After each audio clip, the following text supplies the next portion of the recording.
Beleza, então. Agora vamos para a parte prática aqui no VS Code, né? Eu já entrei aqui na minha pasta, criei uma pasta Project Node. E beleza. Dentro dela, eu vou criar uma pasta que é onde eu vou colocar as minhas coisas do back-end, né? Meus arquivos e códigos.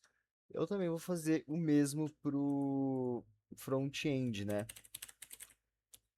Beleza. Aqui no front-end, eu vou criar o nosso index.html, né? Onde vai ter o nosso site. Também vou criar uma pasta de APIs, né? Daí dentro da pasta de APIs, eu vou criar outra pasta que é usuários. E também vou criar uma outra pasta para futuras APIs que eu quiser adicionar, né? Só uma representação esse nome, né? Daí eu ia colocar o nome da respectiva API, igual eu fiz com usuários. Daí aqui dentro de usuários, eu vou criar um create.js, que é onde vai estar a requisição do meu back-end para um post, né? A mesma lógica pro red, né? E pro CRUD inteiro, né? Que também tem o delete e o nosso update. Beleza, basicamente é só isso que vai ter no nosso front-end. Por enquanto, eu vou deixar o front-end de lado e vou focar mais no back-end. Aqui no back-end, eu vou criar a nossa pasta de routes, porque o nosso front-end, aquela API, vai chamar a nossa route, e é a nossa route que vai chamar as nossos outros arquivos. Primeiro, a route vai chamar um middleware, um arquivo que está dentro do middlewares, né? Que no meu caso vai ser o validator middleware.ts.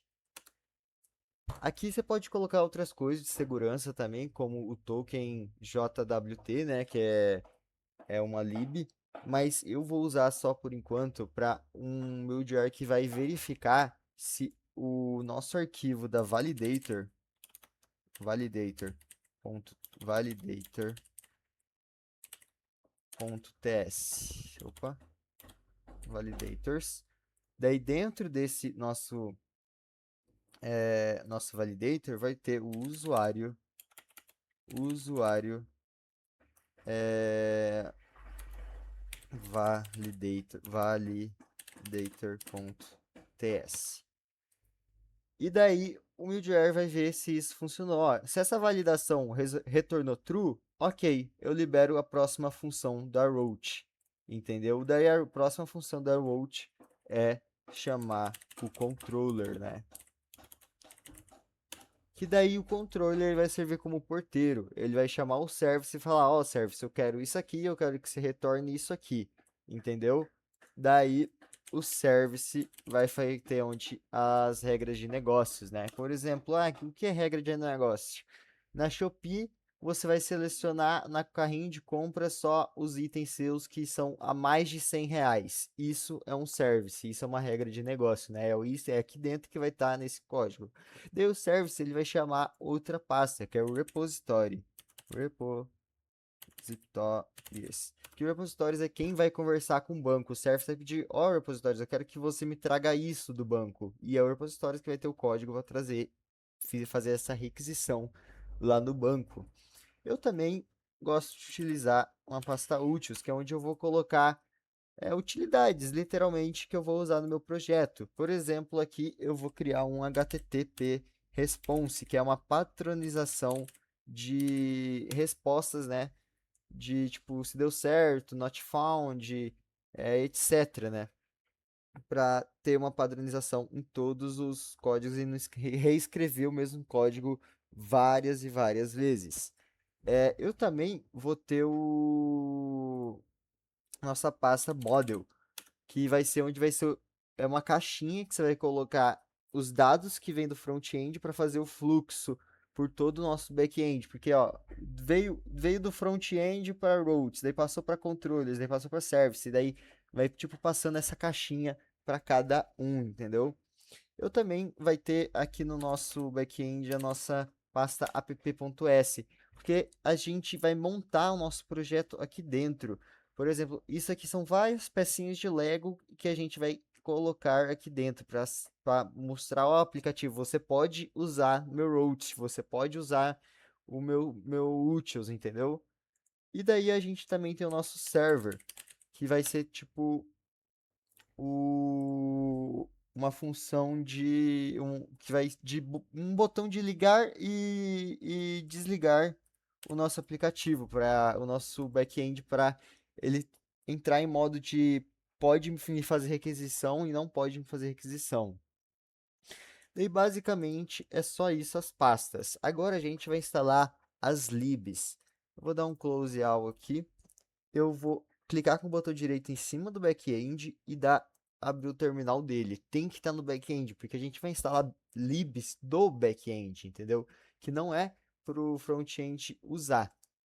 A gente primeiro vai utilizar um npm init, né, para iniciar um projeto Node. Ó, já apareceu o nosso package JSON.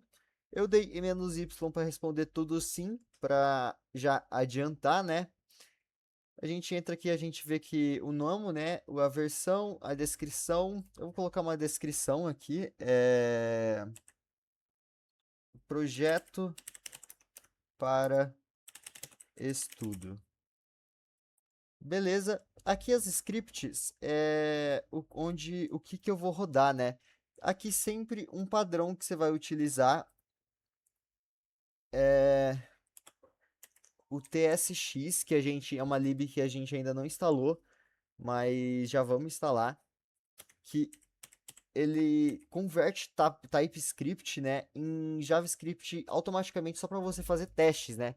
Porque o TypeScript ele não roda na nuvem, não roda no navegador, é tudo JavaScript. O TypeScript só serve pro programador usar para criar o seu código de uma maneira mais fácil, mais segura, né?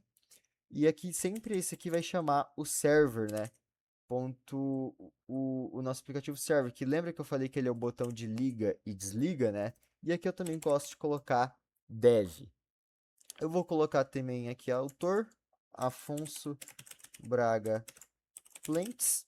E também eu vou colocar o nosso type de módulo. Eu vou tirar do comum JS. Esse módulo é tipo você poder usar import, usar comandos mais simples, que usam hoje em dia. Não é o comum JS, né? Como se fala, porque a gente está em TypeScript, não no JavaScript. Beleza, é basicamente só isso que eu vou mexer aqui. Vamos voltar para instalação, né? Vou deixar um barra clear aqui. Agora a gente vai instalar nossas libs. NPI e que é de install, né? A nosso Express, que é a principal, que o Express são várias funções, na verdade, grandes, que em vez de a gente fazer na mão, o Express já traz pronto pra gente, né?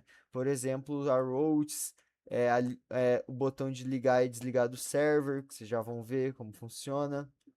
Daí a gente também tem o Course, que é, por exemplo, quem autoriza o front-end usar. Por exemplo, eu posso criar um aplicativo de stream e abrir a Netflix, ver a requisição dela, qual API que ela usa e usar o da Netflix. Mas daí o CORS bloqueia isso, ó. Eu não quero que qualquer front-end me requisite. Eu quero que esse front-end só me requisite, entendeu? Também tem o don't-env, que é para as variáveis de ambiente. Por exemplo, no banco de dados, você vai fazer a conexão, né? E você tem que colocar a sua senha. Você não quer que ninguém veja a sua senha. Daí você tem a variável de ambiente, que é o .env, né? Que a gente nem criou aqui. Vou criar logo depois da instalação aqui. E também o nosso Prisma, que é uma forma fácil de conversar com o banco, né? E também o que a gente vai utilizar é o Prisma Client na versão 5, né? Que é uma versão que eu gosto, que é o autossuficiente, não precisa de mais coisa, né? E o Prisma em si, @5, né? Porque aqui a gente referencia qual que é o Prisma e aqui é ele em si, né? E é basicamente isso a instalação. Deixa eu colocar para instalar. Enquanto instala, eu já vou criar o nosso .env aqui que eu ainda não criei. E também vou criar o nosso git ignore. .git ignore. Que é o que você não quer mostrar pro GitHub, que você não quer que mande para lá, né? Outro comando aqui, ó, já terminou aqui. Já apareceu o nosso node modules aqui, que a gente por exemplo, ele é um do, do das pastas que eu não quero que vá para o GitHub, né? Daí aqui também eu vou dar um npi e menos save dev, que é uma configuração para ficar só na parte de desenvolvimento, né? Porque como eu disse que a gente vai instalar o TypeScript agora. O TypeScript é só na parte do desenvolvimento, né? Na parte do deploy, né? Que a gente vai instalar, colocar o nosso site no ar. Então, TypeScript, daí o TypeScript do Node, o TSX que eu comentei, né? Que é o que vai fazer a gente fazer nossos testes sem precisar compilar o TypeScript para JavaScript, só fazer um teste direto. A gente vai baixar o types do Express, né? E também a gente vai baixar o types do Node. Basicamente isso. Eu também esqueci de criar uma pasta aqui que eu acho mais bonito, que é a source, que é todo onde todos os seus arquivos e códigos vai ficar. Por exemplo, porque o .env, eu não quero que fique, não é o meu código, eu não vou mandar o .env pro ar, né? O que eu vou mandar pro ar é o roots, ó, vamos mover tudo aqui, que eu esqueci. Enquanto faz a instalação ali, já terminou a instalação. O Node Modules eu não vou mandar, né? Controllers, validators, o app.ts, né? E o nosso server.ts.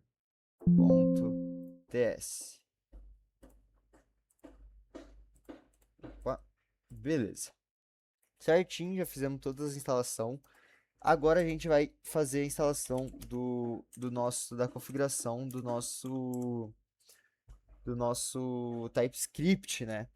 Daí, menos init. Que vai aparecer até aqui, ó, um tsconfig. Eu, sinceramente, eu não mexo em nada aqui. Vou dar um barra clear aqui no meu terminal.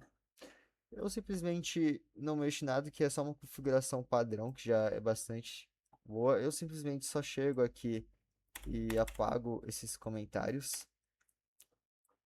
Porque isso aqui são comandos para você poder usar, né? Mas eu, por exemplo, eu não uso, né? Eu só uso o básico que já vem mesmo, que para mim já é o bastante, né? Aqui eu gosto de colocar a versão ES 2020, que eu já estou mais familiarizado com ela, né? Porque nem sempre ter a melhor versão, né? Que aqui está no .s next, né? Para sempre atualizar, porque vai que você monta o seu código inteiro e a nova atualização, né, do Node, ele quebra, entendeu? Daí eu gosto de usar o mesmo assim mesmo, porque eu gosto de usar o S 2020 porque eu acho que ele já é o autossuficiente, não precisa de mais, né? E também tem aqui também um negócio para implementação de React, né, no front-end mais para o futuro, né, que eu pretendo também trazer para vocês no futuro. Daí, beleza, esse teste config tá pronto, nosso package JSON tá pronto já. Você vir aqui, ó, já aparece as dependências, que é o Prisma, Express, Node.env, aqui as dev dependências, que essas dev dependências são coisas que a gente só usa na hora de programar, né? Por isso que estão aqui. Isso aqui a gente manda também, tipo, já manda na hora de fazer o deploy do site, manda direto. Beleza, basicamente é isso, né? Aqui no git ignore eu vou colocar um barra node modules, porque eu não quero que aquele, ó, você já viu que ficou branco? Eu não quero que essa pasta vai para o meu repositório do GitHub. E o nosso .env, né? Também. Daí, beleza. Basicamente é isso o nosso projeto. Também tem o nosso DB aqui, que eu esqueci de colocar. aqui no nosso DB, que é o banco de dados, database, né? A gente vai ter a nossa conexão.ts, a gente vai ter o nosso esquema SQL para criar o banco lá no MySQL, que é o que eu vou utilizar, né? Mas vocês dá de utilizar o MongoDB, Postgres, etc. E também o seed, né? Para fazer testes de. Ah, eu quero fazer um teste GET, mas vai fazer o que vai buscar que dados, se não tem lá, nada lá, né? Daí eu também uso um seed aqui, bem tranquilo. Como a gente já fez a instalação do Node também, eu vou já fazer o npx Prisma, o Node não, Prisma, gente, desculpa. Prisma init, que vai aparecer até uma, opa,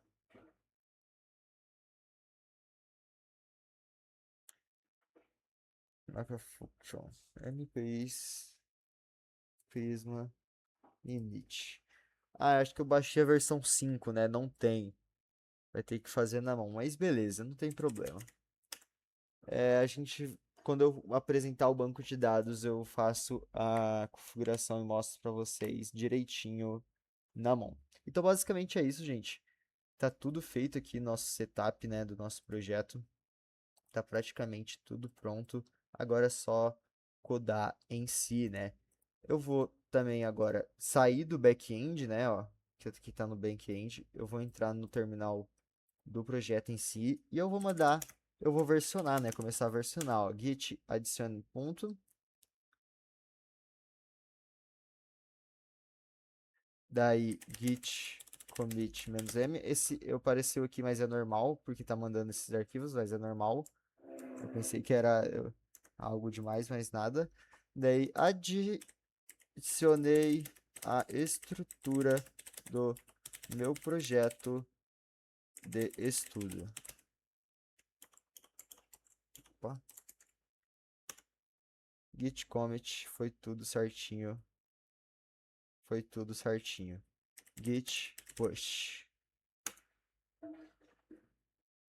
Já dei o git push. Foi tudo certinho, funcionou tudo bonitinho. Tá verde aqui ainda, mas é um bug mesmo do VS Code. Se sair a entrada do VS Code já conserta. Então, basicamente, essa primeira parte aí já foi completa. Agora vamos partir para codificar em si.